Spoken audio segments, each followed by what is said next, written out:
argamu hordofee manneen uffata aadaa Oromiyaa keessatti cufamaa fi saamsamaa jiru. Guyyaa kaleessaa fulbaana 29 bara 2021 magaalaa Adaamaatti kan argamu manneen uffata aadaa bilisummaa abbaan qabeenyummaa isaa Hayyuu Bilisummaa Huseen ta'ee humnoota tika murna biltsiginnaatiin saamsamuun himame. Abbaan Hayyuu Bilisummaa obbo Huseenii fi obboleessa isii dabalatee maamiltoonni biroo lama mana uffataa san keessa turan hidhamanii jiru. Gabaasa kana Muhammad Fantaalleetu qindeesse. Guyyaa kaleessaa fulbaana 29 bara 2021 magaalaa Adaamaatti kan argamu manni uffata aadaa bilisummaa Hayyuu Huseen humnoota murna biltsiginnaatiin saamsamuun himame. Qaamonni biltsiginnaa poolisii Oromiyaa wajjin ta'uun abbaa bilisummaa Huseen Haji Aliyyi obboleessa isii Abdurrazaaq Huseen maamila manichaa Oromiyaa Amaan jedhamuu fi nama maqaan isaa hin eeramin tokkoon qabanii hidhanii akka jiran miseensonni maatii Oromiyaa Miidiyaa Neetworkitti himan. Humnoonni tikaa kunneen guyyaa kaleessaa fulbaana 29 bara 2021 ganama sa'aatii 5tti dhufuun maatii bilisummaa maqaan isaanii eeramee fi maamiltoota naannichatti argaman qabanii manicha immoo saamsanii deemutu ifoome. Hanga ammaatti sababa maaliitiif akka tarkaanfiin kun fudhatame wanni beekame hin jiru jedhu maatiin. Hidhamtoota kanneen keessaa abbaan Oromiyaa Amaan fulbaana 29 bara 2021 halkan keessa lubbuun kan darbite yoo ta'u ilmi isaanii Oromiyaan akka boo'ichaa fi awwaalcha abbaa isaa irratti hin hirmaanne poolisaan uggurameera. Namoonni poolisaan qabaman kunneen wayitii amma waajjira poolisii Adaamaa ganda 18tti hidhamanii akka jiran Oromiyaa Miidiyaa Neetwork qulqulleeffateera. Mana kana saamsuun irra hin turre namoonni hidhamanis badii malee hidhaman kan jedhan miseensonni maatii OMN dubbise kun salphumatti jibba Oromoo fi uffata aadaa sabichaaf qaban kan mirkaneessudha malee yakki raawwatame homtuu kan hin jirre ta'uu himan. Manni uffata aadaa bilisummaa Adaamaa naannoo BM Cafe fuulduratti argama. Oromiyaa keessatti mana uffata aadaa kana dabalatee manneen uffata aadaa biroo hedduun sakattaa fi saamsaa kan jiran yoo ta'u kun akka uummanni irreecha irratti baay'inaan hin hirmaanne ugguruuf agarsiiftuu shira biltsiginnaa ta'uu namoonni hedduun marsaalee hawaasummaa irratti ibsachaa jiru. Irreechi dirree kakuu qabsoon Oromoo itti haaromfamuudha jedhan qeerroon godinaalee Oromiyaa adda addaa Oromiyaa Miidiyaa Neetwork dubbise. Feestivaala miidhagaa fi sabboonummaa Oromoo kan sabaa fi sablammoota dabalatee uummanni Oromoo kallattii afraniin irratti hirmaatu kana daawwachuuf addunyaan ija ishee gara hora Finfinnee fi hora Harsadiitti deebifattee hawwiin eegaatee jirti. Sanbannii fi dilbanni fuuldura keenya jiru guyyaa ayyaana irreechaa hora Finfinnee fi hora Harsadii wal duraa duubaan itti kabajamuufiin simboon sabboonummaa Oromoo ol ka'ee itti mul'atudha jedhamuun hawwiin eeggamaati jira. Guutuun gabaasa kana akka itti aanutti dhiyaata.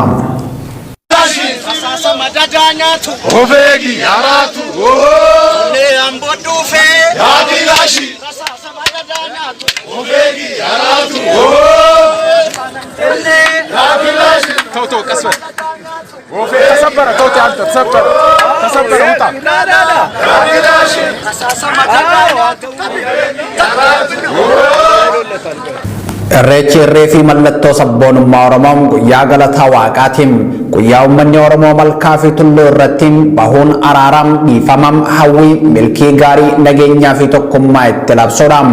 Uummanni Oromoo uummata aadaa duudhaa seenaa fi oltee bultee miidhagaa fi gabbataa qabudha. Aadaa fi falaasamni sabichaa qaroominaa fi beekumsa lakkaa'amee hin dhumne qabaachuu isaa qorattoonni seenaa kitaabolee garaagaraa irratti ragaa bahaniiti jiru. Jiruu fi jireenyi falaasamni duudhaa fi safuun qaroominnii fi guddinni Oromoo hundi maddi isaa sirna gadaati jedhamee amanama. Falaasamaa fi iccitiin qaroominna Oromoo sirna gadaati jechuun beektota seenaatiin ibsamaati ture. Sirni gadaa sirna bulchiinsa siyaasaa, diinagdee, hawaasummaa fi sirna Oromoon madaallii uumaa fi uumamaa tikfatee ittiin jiraatu wayita ta'u wabii nageenya bu'uura dimokiraasii fi tokkummaa sabichaati. Hayyoonni seenaa waa'ee Oromoo yoo ibsan Oromoon gadaan qajeelam, gadaan waaqaan qajeelam, waaqni uumama maraaf heeraa fi seera qabam. Oromoonis heeraa fi seera uumamaa eegee wal bulcha jechuun ibsu. Irreechi ammoo sirna galateeffannaa Oromoon waaqa isaa araaramaa fi dhiifama itti gaafatuuf waaqaaf galata itti galchuudha. Qaroominaa fi beekumsa Oromoon addunyaaf gumaache keessaa irreechi isa tokko. Feestivaalii miidhaginaa fi sabboonummaa Oromoon kan sabaa fi sablammoota dabalatee uummanni Oromoo kallattii afraniin irratti hirmaatu kana daawwachuuf addunyaan ija ishee gara hora Finfinnee hora Harsadiitti deebifattee hawwiin eegaatee jirti. Sanbannii fi dilbanni fuuldura keenya jiru guyyaa ayyaanni irreechaa hora Finfinnee fi Harsadii wal duraa duubaan itti kabajamuuf simboon sabboonummaa Oromoo ol ka'ee itti mul'atu jedhamuun hawwiin eegamaatii jira. Irreechi ayyaana mallattoo sabboonummaa fi Oromummaa kan sabni Oromoo gaanfa Afrikaa keessatti waggaan yeroo lama kabajuudha. Ayyaana irreechaa keessaan duudhaa, safuu, aadaa, miidhagina, jaalalaa fi Oromommatu calaqqisa. Kabajni ayyaana irreechaa uummanni Oromoo bacaqii gannaarraa gara booqa birraa nagaan ga'uu isaatiin haala miidhagaa fi qalbii uummata addunyaa hawwatuun kabajuudha. Ayyaanni saba guddaa gaanfa Afrikaa bara 2021 fulbaana 22 hora Finfinneettiin fulbaana 23 ammoo hora Harsadeettiin uummata Oromoo kallattii afran irraa hirmaachisuun akka kabajamutu eegama. Uummanni Oromoo golaa fi goolee Oromiyaa hunda irraan sirna galateeffannaa waaqaa mallattoo tokkummaa fi Oromummaa kana irratti hirmaatuuf qophaa'uu irratti argama. Qophiin irreecha kabajuu kutaalee Oromiyaa hunda keessatti bifa ho'aan taasifamaa kan jiru yoo ta'u warraaqsi uffata aadaa Oromoo bifa miidhagaan mul'ataatii jira.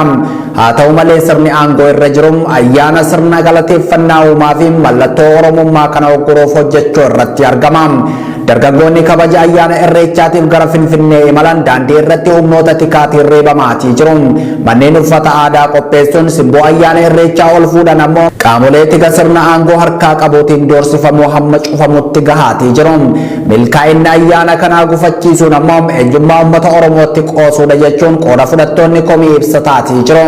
Qeerroon godinaalee Oromiyaa garaagaraarraa OMN itti dubbatanis irreechi dirree kakuun qabsoo itti haaromfamuuf bakka irreen Oromoo wal ta'uudha waan ta'eef danqaa fi gufuu diinni tokkummaa Oromoo balaaleffata qabu hundirra darbuun ayyaanicha irreeffachuuf qophoonee jirra jedhaniitii jiru.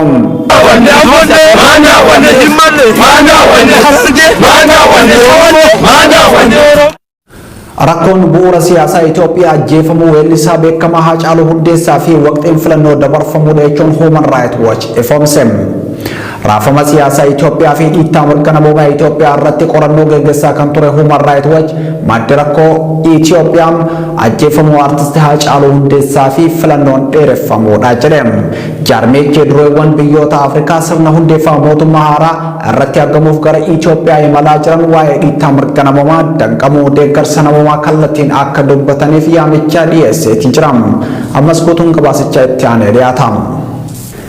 Raafama siyaasaa Itoophiyaa fi dhiittaa mirga namoomaa Itoophiyaa keessatti qorannoo gaggeessaa kan ture Human Rights Watch maddi rakkoo Itoophiyaa ajjeefamuu artisti Haacaaluu Hundeessaa fi filannoon dheereffamuudha jedhe. Jaarmichi dureewwan biyyoota Afrikaa sirna hundeeffama mootummaa haaraa irratti argamuuf gara Itoophiyaa imalaa jiran waa'ee dhiittaa mirga namoomaa danqamuu gargaarsa namoomaa kallattiin akka dubbataniif yaamicha dhiyeesseetii jira.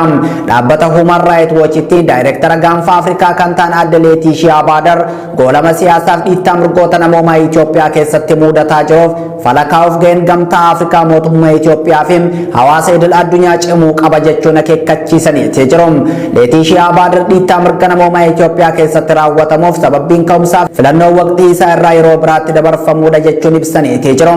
Filannoo waqtii isaa irraa dabarfamuun komii siyaasaa uumuu bira darbeen waraanni Tigraay akka ka'uu kan taasise wayita ta'u waadaan dirree siyaasaa bal'isuuf galames ni diigi jechuun ibsaniitii jiru. Haala namoomaa Tigraay keessaa irratti yaada kan kennan adde Leetiishiyaa Baadar mootummaan daandii deeggarsaa saaqe jedham garuu ammoo dhaabbileen gargaarsaa daandiin deeggarsaa uggurame jechuun himatu jedhan. Qorannoo taasisanii naannoo Tigraay keessatti deeggarsa namoomaa akka ugguramuuf sababa kan ta'e ibsaa baankii fi koominikeeshiniin jiraachuu dhabus akka ta'e eeraniitii jiru.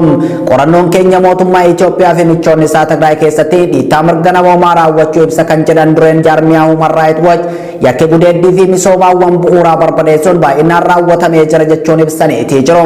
Qorannoo waggaa tokko keessatti dhaabbatichi adeemseen dhibdeen siyaasaa Tigraay qofa osoo hin taane naannolee akka Oromiyaa, Amaaraa, Benishaangul Gumuz, Affaarii fi Somaalee keessas akka jiru ibsaniitii jiru. Rakkoon bu'uura siyaasaa Itoophiyaa ajjeefamuu weellisaa beekamaa Haacaaluu Hundeessaa fi waqtiin filannoo dabarfamuudha jechuun himaa Human Rights Watch. qorannoon keenya waan filannoo dura waggaa tokko ture ilaale kan jedhan hooggantuun jaarmichaam ibsa karaa zuumiitiin kennaniin rakkoon kana irraa ka'ee ajjechaa Haacaaluu isa boodam hiriiraa fi hidhatu itti fufeem hidhaan qondaalota siyaasaa dirree siyaasaa biyyattii gooleem wayita filannoon ga'u paartiileen Oromoo gameeyyiin filannoo keessaa ba'uun ammoo haalicha daran hammeessee jedham. Hooggantoonni Afrikaa sirna hundeeffama mootummaa haaraa Itoophiyaa irratti argamuuf torbee dhufu gara Itoophiyaa imalan waa'ee dhiittaa mirga namoomaa fi rakkoo siyaasaa biyyattii dagatanii bira darbuu hin qaban kan jedhan aadde Leetiishaa Baadar kufaatii Itoophiyaa keessatti uumame kufaatii Afrikaatiin carraa kanaan dureewwan Afrikaa waa'ee dhiittaa mirga namoomaa gaafachuu qabu jedhaniiti jiru. Addatti gamtaan Afrikaa guyyaa kana fayyadamuun waa'ee dhiittaa mirga namoomaa lallabuu qaba. Mootummaan Itoophiyaa akka daandii gargaarsaa saaquu fi akkaataa waraanni itti dhaabbachuu danda'u irratti dhiibbaa uumuu qaba jedhaniitis jiru. Oduu keenya biraatiin kaaba Oromiyaa Walloo aanaa baatee keessatti guyyaa kaleessaa hidhattoonni argama bilchiginaa fudhatan hawaasa nagaa irratti dhukaasa banuun lubbuu nama tokko galaafatan jedhame. Hidhattoonni kunneen torbee darbee irraa jalqabee aanicha keessa qubachuun nageenya hawaasaa goolaatee jiru. Kana malees qabeenya hawaasaa saamuu itti fufanii jiraachuu hawaasni Oromiyaa miidiyaa neetworkiitti himaniitii jiru. Gabaasa dabalataa Faayizaa Eliyaas dubbisa. Godina addaa saba Oromoo Walloo aanaa baatee keessatti hidhattoonni ergama bilchiginaa fudhachuun daangaa naannoo Affaariin qaxxaamuranii dhukaasa banuun gaagama lubbuu dhaqqabsiisaa jiru. Guyyaa kaleessaa fulbaana 29 bara 2021 aanaa baatee ganda waayyoo fallaanaa jaamuun beekamutti hidhattoonni kunneen daangaa cabsanii seenuun hawaasa nagaa irratti dhukaasa banuun nama maqaan isaa Hussein Ahmad Muhammad jaamu ajjeesu jiraattoota garasii jidduu namni OMN dubbisee himee jira.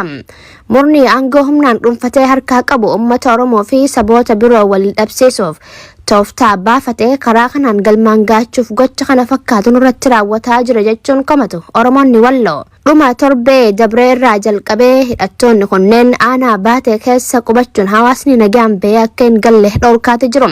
Kana malees yeroo garagaraatti dhukaasa banuun namoota nagaa ajjeesuun hanga ammaatti itti fufuu walqabatee jiraattonni yaaddoo qaban ibsatani.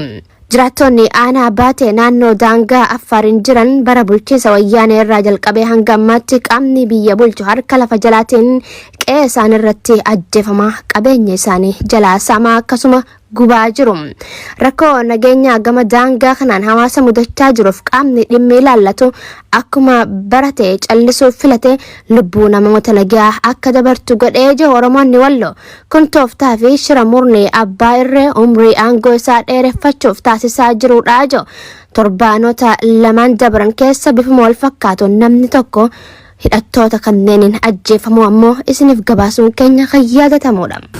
Oduu keenya xumuraatiin ammoo dhaabbata mootummoota gamtoomanitti itti gaafatamaan dhimma gargaarsaa Maartin Griffiths Tigraay keessatti beelli cimoo akka hin oolle madda oduu Rooyitersitti himaniitii jiru.